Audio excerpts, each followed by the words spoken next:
Welcome to public TV news.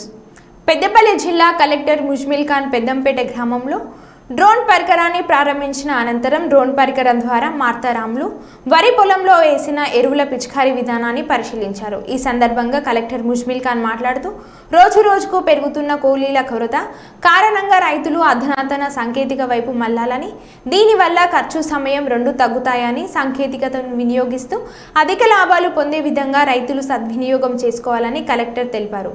Drone పరికరాన్ని అంతర్గం మండలం రాయదండి గ్రామానికి చెందిన నిరుద్యోగ యువతులు పల్లె రాజు శ్యామ్లు State Bank of India Peddapalli branch నుంచి 25 లక్షల రుణ సదుపాయం పొంది కొనుగోలు చేశారని, 20 లీటర్ల కెపాసిటీతో డ్రోన్ ట్యాంక్ ఉందని, దీని ద్వారా ఒక ఎకరానికి 10 నుంచి 15 నిమిషాల వ్యవధిలో ఎరువులు చల్లడం పూర్తి చేయవచ్చని తెలిపారు.